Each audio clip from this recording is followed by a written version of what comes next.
எதிர்நீச்சல் சீரியல்ல ஜனனி கேரக்டர்ல நடிச்சிட்டு வரக்கூடிய ஆக்ட்ரஸ் மதுமிதா அவங்களும் அவங்க ஆண் நண்பரும் மதுபோதையில கார் ஓட்டுனது மட்டும் இல்லாம எதிர்க்க வரக்கூடிய போலீஸ் மேல காரை ஏத்தி ஆக்சிடென்ட் பண்ணிட்டாங்க. இந்த சம்பவம் தான் இப்போ பரபரப்பா பேசப்பட்டு வந்துட்டு இருக்கு. ஆக்ட்ரஸ் மதுமிதா ஷூட்டிங்லாம் முடிச்சுட்டு அவங்களும் அவங்களோட பெஸ்ட் ஃப்ரெண்ட் ஒருத்தரும் கார்ல போயிருக்காங்க. கரெக்டா சோழிங்கநல்லூர் பகுதியில ஒன்வேல எந்தவித இண்டிகேஷனுமே இல்லாம ராங் ரூட்ல போயிருக்காங்க. அந்த டைம்ல இவங்க காருக்கு ஆப்போசிட்டா ஒரு போலீஸ் பைக்ல வந்திருக்காரு. இவங்க ரொம்ப வேகமா போனதுனால அந்த காரை கண்ட்ரோல் பண்ண முடியாம அந்த போலீஸை இவங்க கார்ல ஏத்தி ஆக்சிடென்ட் பண்ணிருக்காங்க. ஆக்சிடென்ட் நடந்த கொஞ்ச நேரத்திலேயே அங்க பக்கத்துல இருக்கக்கூடிய போலீஸ்லாம் வந்து விசாரணை நடத்தினதுல தெரிய வந்திருக்கு. இவங்களும் இவங்க ஃப்ரெண்டும் ஆல்கோஹால் கன்சியூம் பண்ணி தான் காரை ஓட்டியிருக்காங்க. அது மட்டும் இல்லாம ராங் ரூட்ல எந்த விதமான இண்டிகேஷனும் இல்லாம போய் ஆக்சிடென்ட் பண்ணிருக்காங்க. பைக்ல வந்த போலீஸ்க்கு பலமா அடிபட்டு பக்கத்துல இருக்கக்கூடிய ஒரு பிரைவேட் ஹாஸ்பிட்டல்ல சிகிச்சைக்காக சேர்க்கப்பட்டிருக்காரு. மேலும் விசாரிக்கும் போது கூட ஆக்ட்ரஸ் மதுமிதாவும் அவங்க ஃப்ரெண்டும் பயங்கரமான வாக்குவாதத்தில் ஈடுபட்டிருக்காங்களாம்.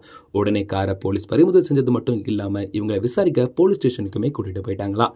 இப்போ மதுமிதா சைட்ல இருந்து என்ன சொல்றாங்கன்னா, ஆக்சுவலி என் ஃப்ரெண்டு தான் கார் ஓட்டினாரு, கண்ட்ரோல் இல்லாம ஆக்சிடென்ட் பண்ணிட்டோம், ப்ளீஸ் எல்லாரும் எங்களை மன்னிச்சிடுங்க, இது ஒரு சின்ன ஆக்சிடென்ட் தான், யாரும் பயப்பட வேண்டாம் அப்படின்னு சொல்லியிருக்காங்க. இந்த நியூஸை பத்தின உங்களோட கமெண்ட்ஸ் என் கூட ஷேர் பண்ண மறந்துடாதீங்க. இந்த மாதிரி சினி அப்டேட்ஸ்லாம் உடனுக்குடன் தெரிஞ்சுக்கணும்னா செய்தி மணி சேனலை சப்ஸ்கிரைப் பண்ணிக்கோங்க.